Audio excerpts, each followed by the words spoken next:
Hi everyone, कैसे हो आप सब। आज हम पढ़ेंगे HTML के बारे में। HTML हमारा बेसिकली अगर देखें तो HTML क्या है, हमारी एक मार्कअप लैंग्वेज है। क्या लिखा हुआ है यहाँ पर कि HTML एक मार्कअप लैंग्वेज है जिसका यूज़ हम किसके लिए करते हैं, क्रिएटिंग वेब पेजेस बनाने के लिए करते हैं। अब HTML बनाने की आखिर हमारी ज़रूरत क्या पड़ गई, तो इसका जवाब हमें मिलता है हमारी हिस्ट्री के अंदर। 1989 के अंदर इम्पोर्टेंट डेट है। 1989 के अंदर WWW इन्वेंट की गई, और किसने करी थी, टिम बर्नर्स ली ने। ये इंसान भी हमारे लिए क्या है, इम्पोर्टेंट है। इसने क्या करा, 1989 के अंदर WWW को इन्वेंट कर दिया। यानी कि मान लो कि इसे एक बुक बनानी थी, और उस बुक के लिए इसने ऊपर का कवर बना दिया। अब ये कवर तो बना दिया, अब इसके लिए इसको पेजेस भी चाहिए थे। तो पेजेस बनते हमारे किससे, HTML से। तो इसने बनाई HTML, और इसको बनाने में टाइम लग गया 2 साल का। कुछ बुक्स में 1990 मिलेगा आपको, और कुछ में 1991। तो एक्यूरेट अगर देखा जाएगा तो एक्यूरेट हमारा 1991 है। अगर एग्जाम पॉइंट ऑफ व्यू के हिसाब से देखें तो पहला क्वेश्चन तो ये कि what is the full form of WWW। तो ये हो गई हमारी वर्ल्ड वाइड वेब। दूसरा क्वेश्चन बन सकता है कि इन्वेंटर कौन था, ठीक है, WWW का। तो ये भी हमारा टिम बर्नर्स ली था, और ईयर हमारा 1989। सेकंड बात करेंगे तो अगर कह दें कि जो HTML थी उसको इंट्रोड्यूस कब किया गया, ठीक है, कब इंट्रोड्यूस किया गया, तो हमारा जवाब है कि 1991 के अंदर। अब इसको भी बनाने वाला कौन था, इसको भी बनाने वाला हमारा टिम बर्नर्स ली था। ठीक है, इतनी बात क्लियर। फिर आगे देखोगे तो आगे आपको डेट दिखाई देती है 1993, 95, 97 और 1999। तो ये डेट्स क्या हैं, ये बताते हैं कि जैसे जैसे हमने HTML बनाई, मानो कि ये हमने एक HTML लैंग्वेज बना दी। अब क्या हुआ कि इसके अंदर हमने कुछ टैग्स जो थे वो लिख दिए, और बाकी के जो बचे हुए टैग्स थे जिनके बारे में हमें उस टाइम पे लगा था कि इनकी ज़रूरत नहीं है, या फिर हमारे दिमाग में आया नहीं था, क्योंकि डेवलपिंग के टाइम पे ऐसा ज़रूरी नहीं होता कि सारी चीज़ें ही हम डेवलप कर लें। तो हुआ क्या कि 1991 के अंदर जब ये लैंग्वेज आई तो इसके अंदर कुछ ना कुछ कमी रही होगी। तो उन कमियों को दूर करने के लिए धीरे धीरे जितनी भी प्रोग्रेस की गई, जितने भी अपग्रेडेशंस किए गए, वो हमारे इन ईयर्स के अंदर दिखाई देती हैं। इतनी बात क्लियर है। अब तीसरा इंपॉर्टेंट क्वेश्चन यहाँ पे ये बनता है कि W3C, व्हाट इज W3C। तो इससे हमारा जवाब ये है कि वर्ल्ड वाइड वेब कंसोर्टियम। ठीक है, एक क्वेश्चन ये बन सकता है, तो इसको भी हमें याद करना है। इतनी बात क्लियर है। अब चलते हैं आगे। 1999 की बात करेंगे, 2000 की बात करेंगे, 2008 की बात करेंगे, 2012, 14, 16, 17।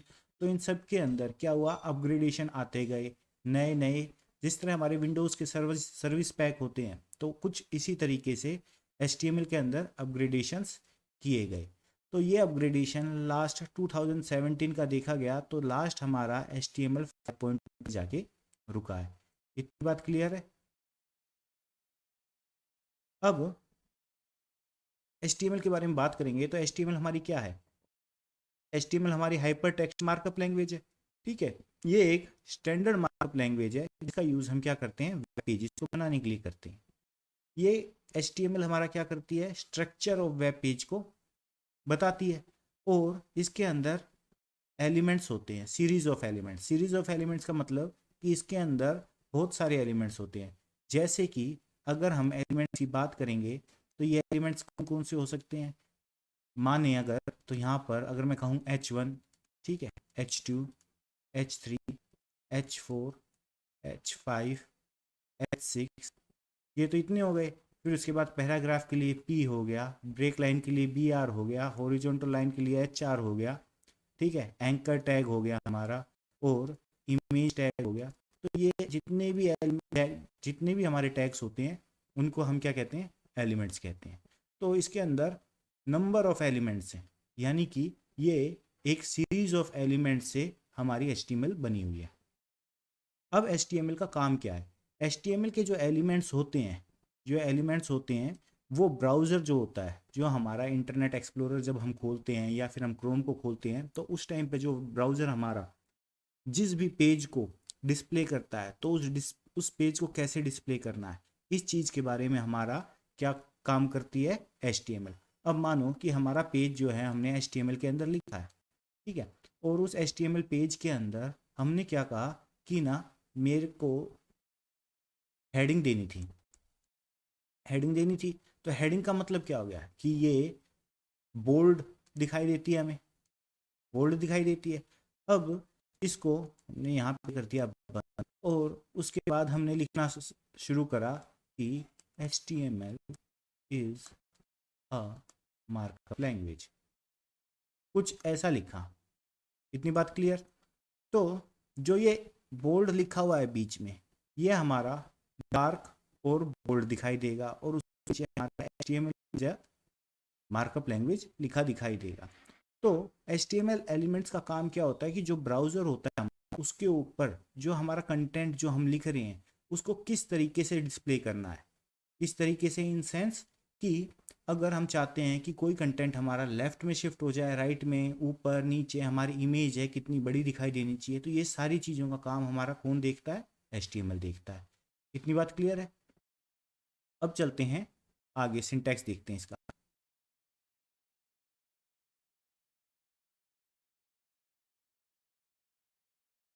तो सिंटैक्स क्या होता है, जो स्ट्रक्चर होता है हमारा किसी भी लैंग्वेज का, ठीक है, कि उसको किस तरीके से इम्प्लीमेंट करना है, तो ये सारी बात हमारे को क्या कौन बताता है, कौन बताता है, सिंटैक्स बताता है। अब सिंटैक्स में सबसे पहले आपने लिखा देखा है कि डॉक्यूमेंट टाइप HTML, ठीक है, और इसके आगे लिखा है नॉट कंपल्सरी। बेसिकली जब भी हम अपना कोई भी कंटेंट डेवलप करते हैं नोटपैड के ऊपर, तो हम उसके ऊपर यहाँ पर सबसे पहली जो लाइन होती है उसके अंदर हम डॉक टाइप मेंशन नहीं करते हैं। लेकिन ये करना कंपलसरी इसलिए होता है क्योंकि जब कोई डेवलपर अगर वो प्रोफेशनल होगा तो उसे क्या करना पड़ेगा कि यहाँ पर मेंशन करना पड़ेगा कि वो किस लैंग्वेज पे काम कर रहा है।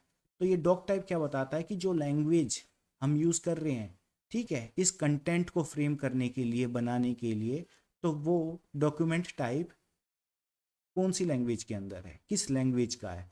तो डॉक टाइप का मतलब हो गया डॉक्यूमेंट टाइप, यहाँ पर हो गया HTML।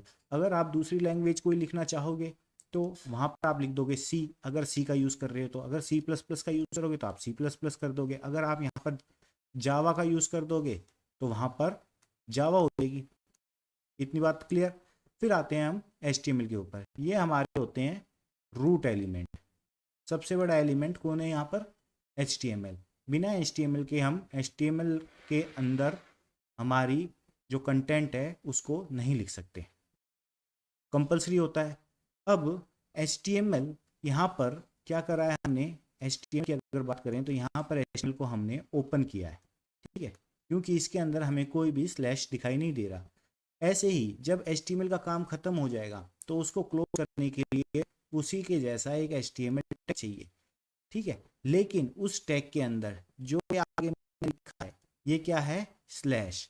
ये स्लैश लिखना जरूरी है। ये स्लैश बताता है कि ये टैग जो है ये एंडिंग टैग है। ये कैसा टैग है, एंडिंग टैग। और जब हमें स्लैश नहीं दिखाई देता तो ये टैग बताता है कि ये हमारा कैसा टैग है, स्टार्टिंग टैग। इतनी बात क्लियर? आगे चलते हैं। आगे देखा हमने, हमें दिखाई दिया कि हेड लिखा हुआ है।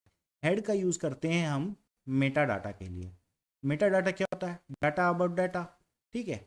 अब डेटा, ऐसा डेटा, ठीक है, जो उस डेटा की इंफॉर्मेशन दे। जैसे कि आपने कॉपी देखी, अपनी बुक देखी है, उस बुक के अंदर क्या होता है, सबसे पहले इंडेक्स लिखा रहता है, तो वो इंडेक्स क्या हो गया, हमारा मेटा डेटा हो गया। क्लियर? फिर आगे चले, हमें मिला टाइटल। अब इस टाइटल के अंदर जो हम पेज का नाम लिखना चाहते हैं वो लिख सकते हैं, और इसके बाद हमने टाइटल का काम खत्म हुआ तो जैसे ही टाइटल का काम खत्म हुआ हमने टाइटल को क्लोज कर दिया। लेकिन अभी हेडिंग हमारी क्लोज नहीं हुई थी, क्योंकि जो हेड होता है उसके अंदर एडिशनल इन्फॉर्मेशन जितनी होती है उसको हम रखते हैं। तो जैसे ही हमारा टाइटल का काम खत्म हुआ हमने क्या करा, हमने टाइटल को बंद कर दिया। फिर उसके बाद बारी आई हेड की।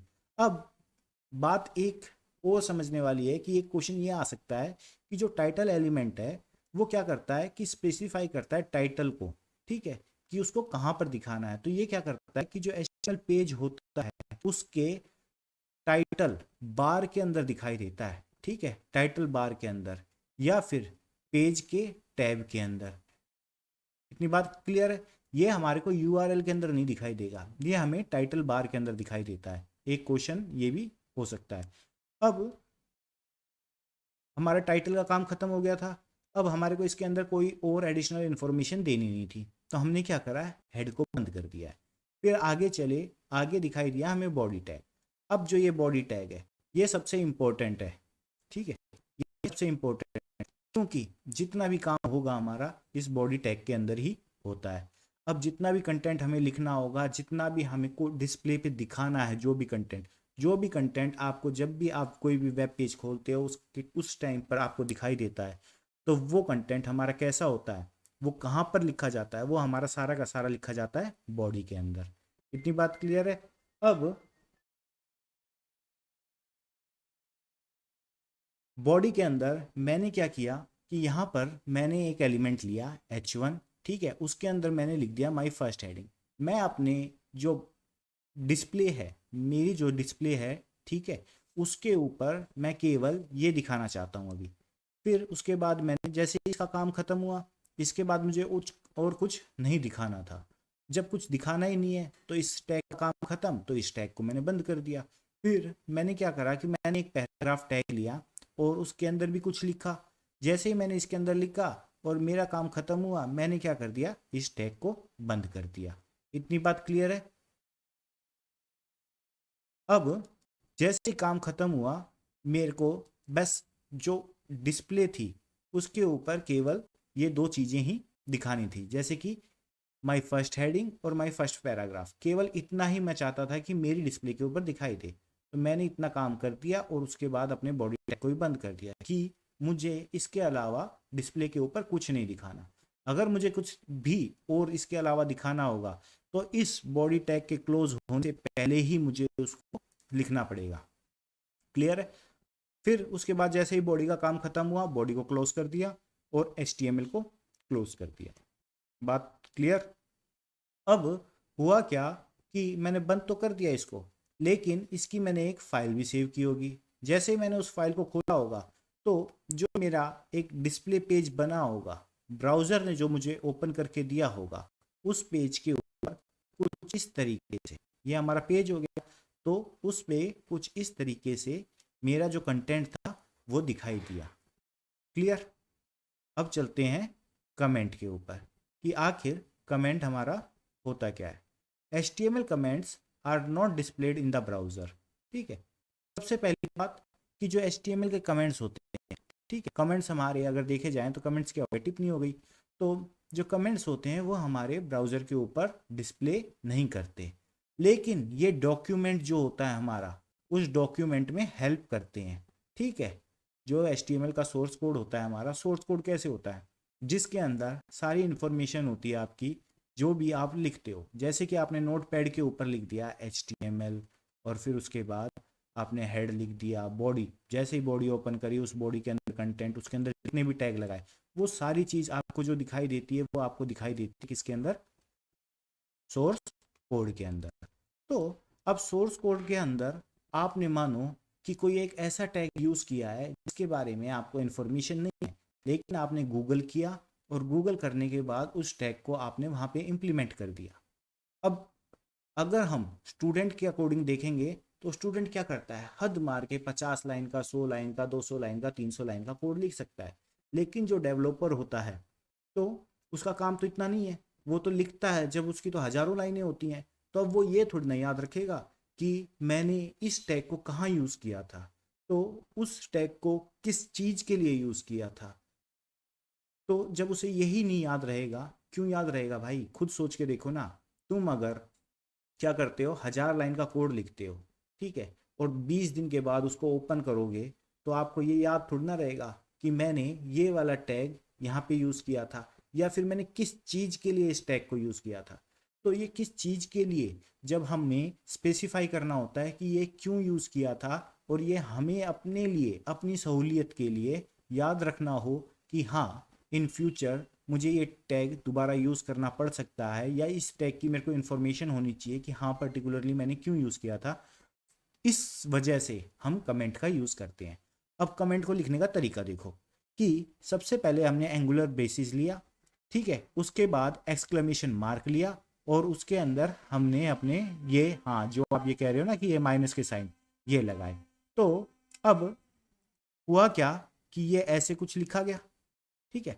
अब इसके बीच में जितना भी कंटेंट लिखा जाएगा, जितना भी कंटेंट, वो कंटेंट हमारा हाइड हो जाएगा, यानी कि ये हमारा डिस्प्ले के ऊपर दिखाई नहीं देता। क्या करता है ये? डिस्प्ले के ऊपर दिखाई नहीं देता। तो इसी चीज को बताने के लिए इन्होंने लिखा है कि हाइड करने के लिए कंटेंट को, जो comments can be use to hide the content which can be helpful if you hide content temporary. अगर आप टेम्परेरी किसी कंटेंट को हाइड करना चाहते हो तो उसको आप कमेंट टैग से हाइड कर सकते हो। अब टेम्परेरी क्यों लिखा है इसने? क्योंकि ऐसा हो सकता है कि आपने मानो कि ये टैग यूज किया, इसके अंदर एक कंटेंट लिखा और इस टैग को बंद कर दिया, लेकिन आज के टाइम पे इस कंटेंट की आपको जरूरत नहीं थी, तो आपने इसको क्या करा, सिंपल सा आपने एक्सक्लेमेशन मार्क लगाया, इसको यहाँ पे बंद करा और यहाँ पर ऐसे बंद कर दिया। जैसे ही आपने इसको, जैसे ही आपने इस टैग को बंद करा, तो अब ये जो इसके अंदर ये डेटा हुआ है, ये डेटा आपका डिस्प्ले के शो नहीं होगा। इतनी बात क्लियर है। लेकिन अगर आपने सोचा 1 साल के बाद इसको यूज करना है और अभी इसकी जरूरत नहीं है, तो आप क्या करोगे, 1 साल के बाद जब आओगे तो इन दोनों को यहाँ से कमेंट टैग को हटा दोगे और आप यूज कर पाओगे। इतना क्लियर है। अब हाइड इनलाइन कंटेंट की बात करते हैं। तो हाइड इनलाइन कंटेंट यानी कि जो लाइन होती है हमारी जिसके अंदर हमारा कंटेंट लिखा जाता है, उसके बीच में भी हम इसको यूज कर सकते हैं। तो आज के लिए इतना ही। अगली क्लास में देखेंगे कि एलिमेंट्स आखिर होते क्या हैं। तब तक आप इसको दोबारा से रिवाइज कीजिए। Take care, bye.